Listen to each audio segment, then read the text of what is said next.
When it comes to controversial and politically loaded films, this one might just take the crown for the most divisive release of the year. Talk to some people, and they'll tell you it's a masterpiece, one of the greatest cinematic achievements in decades, worthy of being compared to classics like Sicario, Gangs of New York, or No Country for Old Men. But ask others, and you'll hear the exact opposite, that it's nothing more than a hollow, self-indulgent Hollywood project that glorifies extremism while taking cheap shots at today's political landscape. And caught right in the middle of all this noise is me. My job isn't to tell you what the film represents politically, but to judge it for what it really is as a piece of cinema. And honestly, what it is frustrating. Yes, there's undeniably strong acting and sharp direction on display. You can tell the cast and crew poured everything they had into it. But it all feels wasted on a script that doesn't really deserve their talent. The movie is bloated, painfully slow, weighed down by its own self-importance, and so focused on its heavy-handed messaging that it forgets the most basic thing, keeping the audience invested. Worse still, the characters are written in such a way that I found myself struggling to care about any of them. They're portrayed as reckless, irritating, and often completely unlikable. At one point, I genuinely caught myself wondering, wait, who exactly are the good guys here supposed to be? And while the film drags on for nearly 3 long hours, I promise not to put you through the same ordeal. Let's get straight into the story. The movie kicks off with 2 central characters, Pat and Perfidia. Yes, that's really her name. Both members of a radical left-wing revolutionary group that's definitely not Antifa. Oh, and they're lovers too. This group claims they're fighting for change, but their version of activism involves blowing up government buildings, vandalizing property that taxpayers will have to fix, and terrorizing random civilians who just happen to be in the wrong place at the wrong time. Real charming, right? At this point, you can't help but ask yourself, are these really supposed to be the heroes? Things spiral when Perfidia crosses paths with Sean Penn's character, a high-ranking military officer with his own questionable appetites. During one of her missions, she gets captured, and the way she talks herself out of it leads to complications. Complications that take an even darker turn when she discovers she's pregnant and isn't entirely sure who the father is. And considering her reckless behavior throughout the film, let's just say the possibilities are far too many. Fast forward about a year, and Perfidia makes one of the most selfish choices imaginable. She abandons Pat and their baby, chasing her fantasy of becoming some modern-day Che Guevara. But the rebellion doesn't exactly welcome her back with open arms. She gets caught almost immediately, and to save her own skin, she betrays her comrades. Yes, just like that, she turns on the very group she claimed to fight for. What a noble revolutionary, right? With Sean Penn's character now ruthlessly hunting down and executing the remaining members of their so-called movement, Pat has no choice but to go underground. He takes his daughter with him, assumes a new identity, and becomes Bob. Jump forward 16 years, and the picture isn't pretty. Bob is now a paranoid, broken man, strung out, drug-dependent, and living in a fog of regret with his strong-willed teenage daughter, Willa. And yes, it's Willa, not Willow. Meanwhile, Sean Penn's character has climbed the ranks of the U.S. military and is on the verge of entering a secret society, a society made up of men who believe in white supremacy, an ideology that makes his hidden past even more dangerous. Because if anyone finds out that he fathered a child with Perfidia all those years ago, his career and his life could be destroyed. From here, the movie turns into a tense cat-and-mouse chase. Bob and Willa are forced to flee, while Sean Penn's character uses the full weight of government power to track them down. The big questions hang over every scene. Will this father and daughter survive the hunt? Will Penn's character finally face justice? And honestly, will he ever get himself a halfway decent haircut?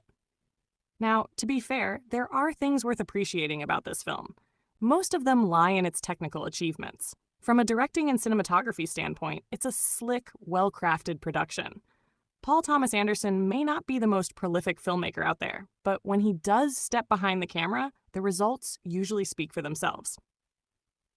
Whether it's offbeat ensemble pieces like Boogie Nights and Magnolia, or sweeping dramas like There Will Be Blood, His reputation for detail and atmosphere is undeniable. And One Battle After Another certainly fits into that tradition. The action sequences are tightly choreographed, the visuals are striking, and during the film's most tense dramatic moments, you can feel Anderson's creative stamp all over it. Performance-wise, the cast does exactly what you'd expect from a lineup this stacked. Benicio del Toro brings his trademark intensity.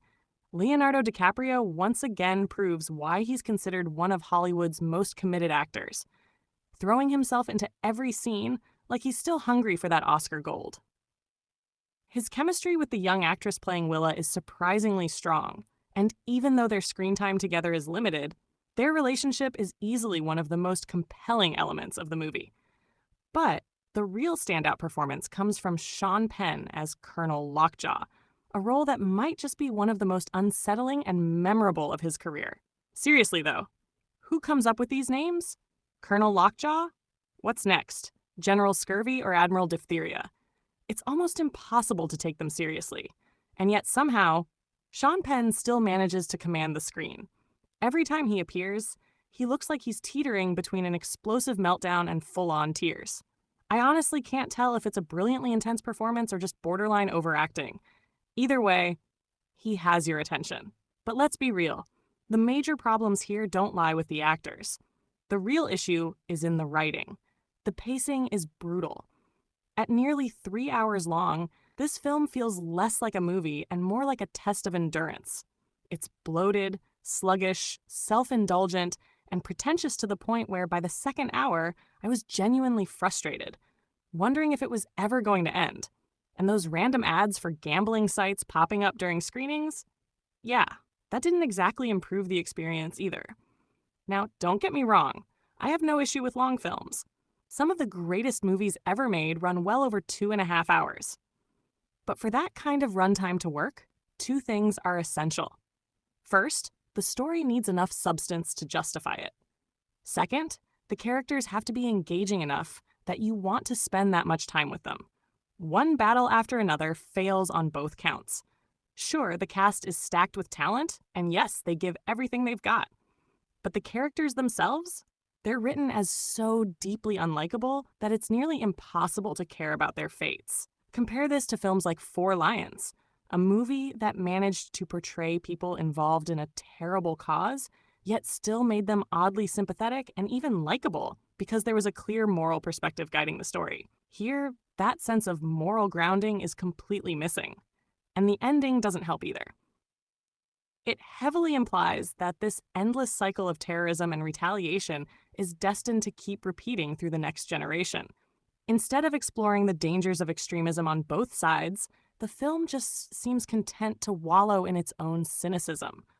Unsurprisingly, the movie underperformed at the box office on its opening weekend. And honestly, I can't say I'm shocked. Its heavy-handed political messaging and murky moral framework already feel outdated, especially considering the real-world events of the past few months. Audiences, particularly in America, are showing signs of culture war fatigue.